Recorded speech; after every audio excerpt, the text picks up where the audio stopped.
आज direct indirect का part 1 part 2 में करा चुका हूं। इसको करने से पहले कुछ पंक्तियां सुने जो हमें बहुत प्रेरित करती हैं। हो सकता है आप लोगों को भी अच्छी लगें, प्रेरित करें। श्री कृष्ण ने गीता में साफ साफ कहा है कि बस कर्म तुम्हारा कल होगा, और कर्म में अगर सच्चाई है तो कर्म कहां निष्फल होगा। हर एक संकट का हल होगा, आज नहीं तो कल होगा। लोहा जितना तपता है उतनी ही ताकत भरता है, सोने को जितनी आग लगे वो उतना प्रखर निखरता है, हीरे को जितनी धार लगे वो उतना खूब चमकता है, मिट्टी का बर्तन पकता है तो धुन पर खूब खनकता है। सूरज जैसा बनना है तो सूरज जितना जलना होगा, और नदियों सा आदर पाना है तो पर्वत छोड़ निकलना होगा। हम आदम के बेटे हैं, क्यों सोचे रहा सरल होगा, कुछ ज्यादा वक्त लगेगा लेकिन संघर्ष जरूर सफल होगा, आज नहीं तो कल होगा, हर संकट का हल होगा। आइए देखते हैं इंपरेटिव वाक्यों का इनडायरेक्ट।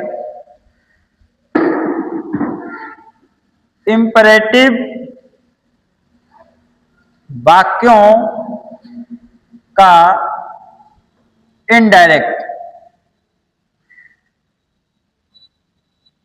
इंपरेटिव वाक्यों का इनडायरेक्ट ऐसे वाक्य जो अंग्रेजी में क्रिया की फर्स्ट फॉर्म से शुरू होते हैं और हिंदी में अर्थ निकालने पर अंत में ओ का उच्चारण होता है, इंपरेटिव वाक्य कहलाते हैं। ठीक है, इसको लिख लेंगे। ऐसे वाक्य जो अंग्रेजी में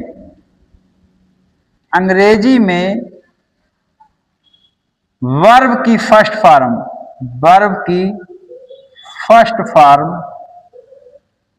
से शुरू होते हैं तथा हिंदी में अर्थ निकालने पर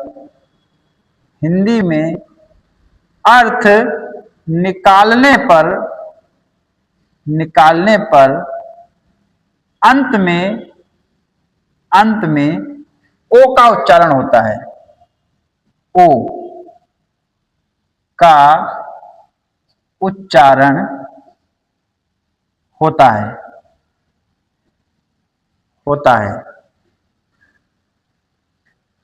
इंपरेटिव वाक्य कहलाते हैं। इंपरेटिव वाक्य कहलाते हैं। ध्यान रखेंगे इंपरेटिव वाक्य क्या होते हैं।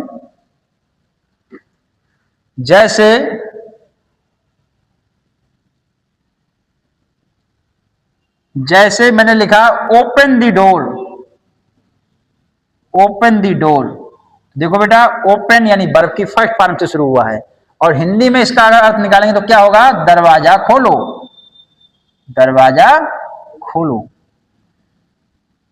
ऐसे वाक्य मतलब अंग्रेजी में वर्ब की फर्स्ट फॉर्म से शुरू होंगे और हिंदी में अर्थ निकालने पर अंत में क्या हो रहा है, ओ का उच्चारण आ रहा है। जैसे मैंने लिखा कम हेयर, भाई अंग्रेजी में वर्ब की फर्स्ट फॉर्म से शुरू हुआ, और जब इसका हिंदी में अर्थ निकालो तो क्या आएगा, यहां आओ। तो इस प्रकार के जो वाक्य हैं वो इंपरेटिव वाक्य। Open the door, come here, go there, shut the window,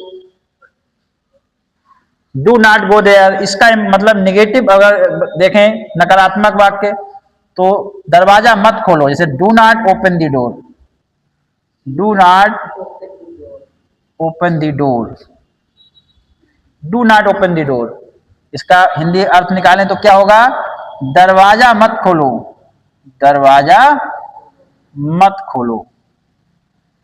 तो ये इसका नकारात्मक हो गया, इंपरेटिव का नकारात्मक वाक्य यानी कि नेगेटिव वाक्य। अब इसका हम डायरेक्ट कैसे बनाएंगे, ये तो हम पहचान थी इंपरेटिव वाक्य की, इंपरेटिव वाक्य कैसे होते हैं। तो इसका डायरेक्ट कैसे बनाना है, डायरेक्ट से इनडायरेक्ट में कैसे इसको बदलेंगे, तो ध्यान दें। जैसे लिखा, the teacher said to the student, the teacher said to the student, comma double inverter comma start, get out of the class, get out of the class, full stop double inverted comma close. तो इस प्रकार के वाक्य में ये जो sad comma sad to जो होता है, सैड कामा सैड टू, ये आपका बदल सकता है ऑर्डर्ड में, ऑर्डर्ड में इसको बदल सकते हैं। ऑर्डर्ड का मतलब होता है आदेश दिया, आदेश दिया। ऑर्डर्ड में बदल सकते हैं इसको, या इसको किस में बदल सकते हैं, रिक्वेस्टेड में बदल सकते हैं, रिक्वेस्टेड, विनती किया, विनती किया या विनती की। या इसको हम बदल सकते हैं एडवाइज्ड में, एडवाइज्ड सलाह दिया, सलाह दिया। मतलब इन तीन शब्दों में से एक शब्द आप सैड कामा सैड टू की जगह पर रखेंगे या लगाएंगे, समझ गए। तो इसका मतलब सेंटेंस के भाव के हिसाब से क्या आना है, ऑर्डर्ड आएगा, रिक्वेस्टेड आएगा, वो हम देखेंगे। जैसे यहां पर आप देखें, the teacher said to the student, तो सेड टू, टीचर ने स्टूडेंट से get out of the class, कक्षा के बाहर हो जाओ। तो यहां पर सेंटेंस का भाव क्या है, सेंटेंस का भाव यही कि टीचर जो है स्टूडेंट को आदेश दे रहा है, ऑर्डर कर रहा है ना, तो यहां पर ऑर्डर्ड आएगा। और जो कामा इन्वर्टेड कामा है उसकी जगह पर क्या आएगा, टू आएगा, ठीक है। और बाकी पूरा वाक्य वैसे का वैसा ही उतार देते हैं। दी टीचर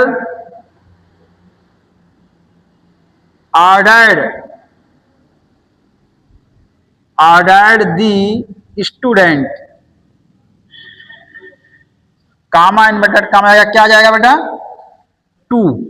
और बाकी पूरा वाक्य वैसा का वैसा क्या हो जाएगा, gate out of the class, get out of the class, full stop, यानी कक्षा के बाहर हो जाओ। ऐसे मैंने लिखा दूसरा,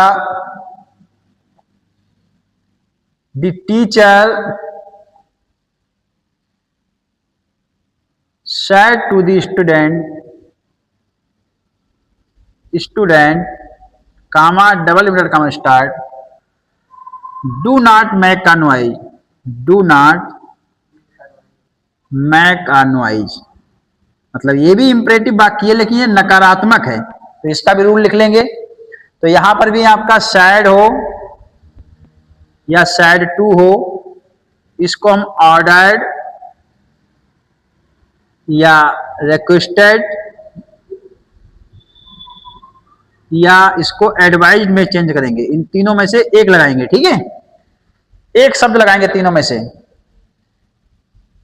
और कामा इन्वर्टेड कामा की जगह पर हम इसमें टू लगाएंगे, क्या लगाएंगे, टू लगाएंगे।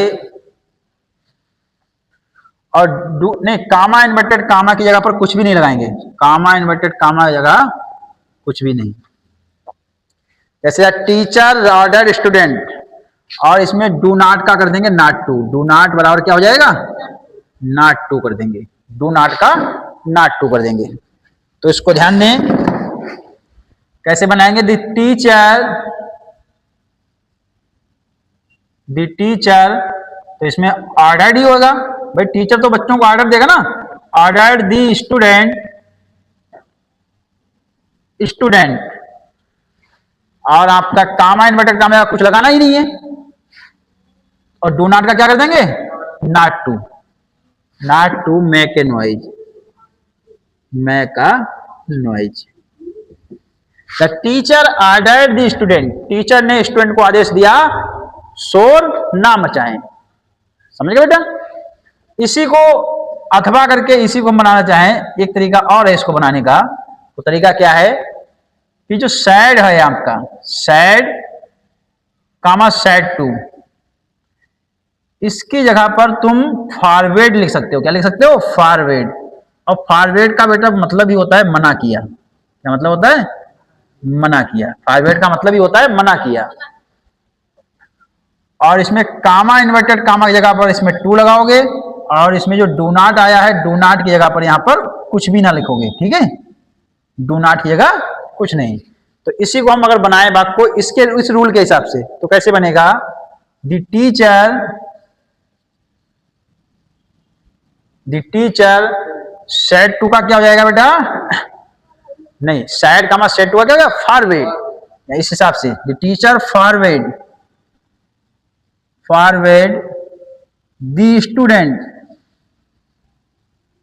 स्टूडेंट, और कामा इन्वर्टेड कामा की जगह पर टू लगाएंगे और डू नॉट की जगह पर कुछ भी नहीं लगाएंगे, डू नॉट हट जाएगा, क्या बचेगा, make a noise, make a noise. ठीक है बेटा, समझ में आया। डू नॉट की जगह पर नॉट टू, मैंने केवल नॉट लिखा था, इसको आगे टू लिख लेंगे, नॉट टू, ठीक है।